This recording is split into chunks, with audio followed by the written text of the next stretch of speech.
Tanya dipersilakan Yang Berhormat Tumpat. Assalamualaikum warahmatullahi wabarakatuh. Terima kasih Yang Ketua. Alhamdulillah pada petang ini insya-Allah Tumpat akan terus juga membahaskan laporan Suruhanjaya Hak Asasi Manusia 2020. Qala Allah Ta'ala fi Kitabil Aziz, innal hukmu illa lillah yaqussul haq wa huwa khairul fasilin, surah Al-An'am 57, yang bermaksud hanya Allah jualah yang menetapkan hukum, ia menerangkan kebenaran dan dialah sebaik-baik yang memberi keputusan. Akta Suruhanjaya Hak Asasi Manusia telah pun diluluskan pada tahun 1999, Akta 597 yang mula beroperasi April tahun 2000.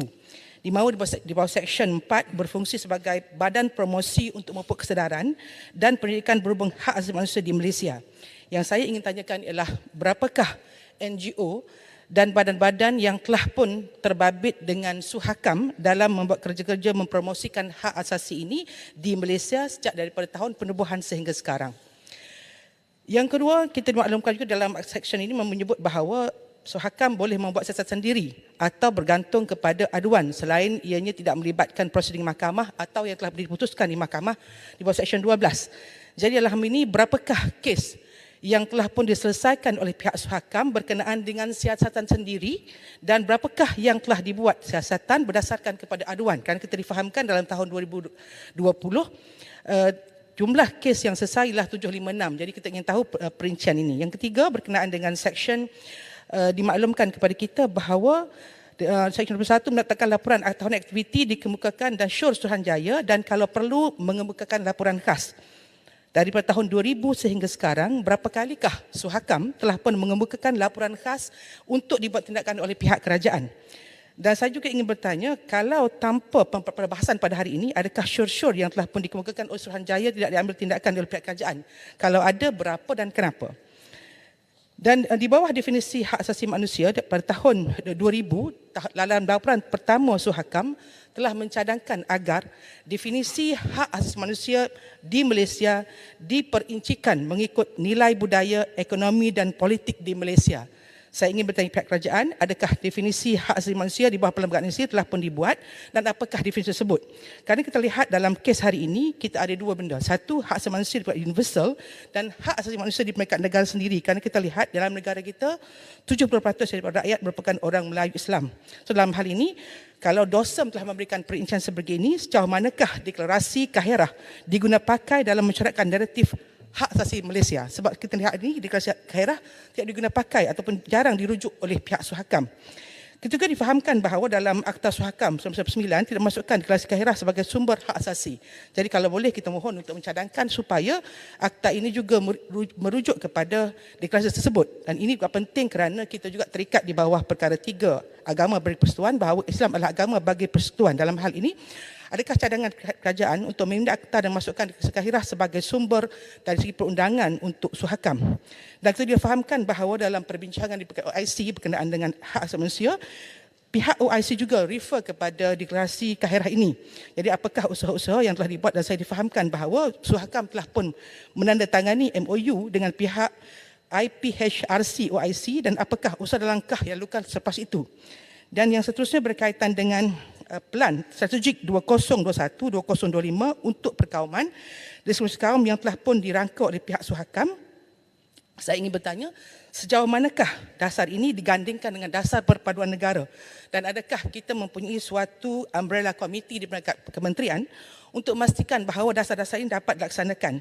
Seterusnya, saya ingin bertanya, adakah hanya Suruhanjaya ini yang mendapat kelebihan ini untuk dibentangkan dan dibahaskan? Dan adakah selepas ini kesemua Suruhanjaya-Suruhanjaya lain yang telah pun juga dibentang, digubal di Parlimen akan mendapat benda yang sama? Dan apakah tindakan ataupun kesan kepada segala perbahasan yang terlibat pada hari ini? Kalau tidak ada, kalau ada kesan, mohon dinyatakan apakah kesan daripada sudut legalnya supaya kita boleh melihat adakah syur-syur ini semua akan diambil tindakan dan sekiranya tidak diberikan justifikasi kenapa tidak diambil tindakan.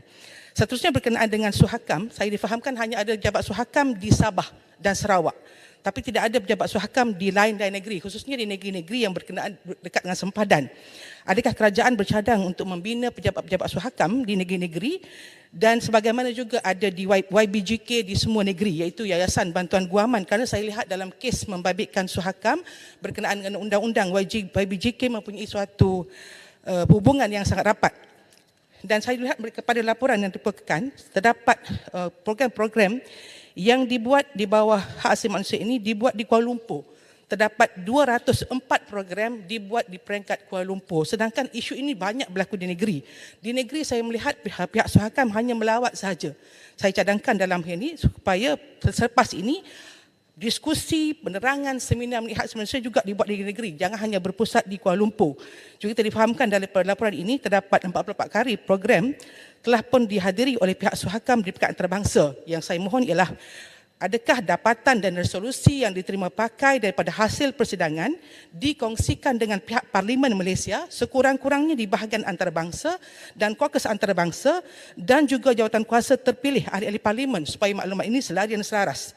Seterusnya berkaitan dengan laporan penuh siasatan Suhakam, kita melihat dalam ini baik juga disebut tentang cadangan daripada pihak Suhakam supaya undang-undang lompat parti perlu dirasiskan. Dalam hal ini, sejauh manakah perkara ini diambil tindakan setelah diberi cadangan oleh pihak Suhakam, dan juga kita melihat ada kekecewaan kerana tak dibentangkan sebelum ini. Alhamdulillah hari ini dah bentang. Saya nak tanya tentang isu penghapusan diskriminasi kepada wanita. Bagaimana dengan kes pramugari yang telah memohon menutup aurat yang telah dibentangkan dan dimohon dalam Parlimen, dibincangkan beberapa kali perbincangan dengan pihak menteri, tapi sampai hari ini hak pramugari untuk menutup aurat masih lagi belum ditunaikan sedangkan ia melanggar hak asasi manusia sebagai seorang Muslim. Begitu juga kita lihat hari ini dalam laporan ini menyentuh tentang forum ataupun syur-syur berkenaan kanak-kanak, di mana antara tematik ataupun laporan berkenaan dibuat dengan tahfiz. Kita mohon bukan hanya laporan dibuat berkenaan dengan cadangan untuk tahfiz-tahfiz ini, tetapi ianya dipanjangkan kepada perkara lain. Contohnya, dalam kes 2 hari yang lepas, seorang kanak-kanak yang telah pun mempunyai seorang ibu bukan warga negara, ayah warga negara, berkahwin di Malaysia lebih daripada 37 tahun yang lepas. Wanita ini telah pun mendapat stroke. Oleh kerana dia stroke, dia bukan warga negara, suami telah meninggal dunia, wanita ini tidak mendapat bantuan. Ini berlaku kepada adik yang telah pun menjadi pelajar terbaik SPM baru-baru ini, Muhammad Syahril bin Saidi. Inilah kisah ibunya, Tuan Faridah binti Tuan Ismail, yang tidak dapat bantuan semata-mata kerana tidak mendapat kewarganegaraan, sedangkan anaknya 6 orang merupakan warga negara. Dan bila hari ini Muhammad Syahril membuat keputusan untuk tidak menyambung ke universiti, tapi nak sambung di peringkat STAM, Sijil Tinggi Agama Malaysia, pihak JKM tidak boleh memberikan bantuan kepada beliau kerana STAM tidak dikira sebagai belajar dalam keadaan untuk mendapatkan bantuan BKK. Jadi saya mohon kepada perkara ini supaya pihak JKM boleh berbincang dengan pihak KPM, khususnya Kementerian Pendidikan, supaya memberikan pengiktirafan sekiranya sijil STAM itu dikira, kenapa pelajar yang menyambung dalam kes ini tidak dibenarkan untuk mendapat bantuan. Begitu juga dengan kita lihat di bawah penguasaan syariah. Banyak kemudahan-kemudahan yang telah pun kita dapati tidak ada di Mahkamah Syariah. Dirujuk oleh pihak Suhakam, dapat melihat banyak perkara, tetapi dari segi fasiliti termasuklah punca kuasa RUU 355 tidak dapat dibantu untuk diperkemaskan, dan ini bertentangan dengan isu semasa.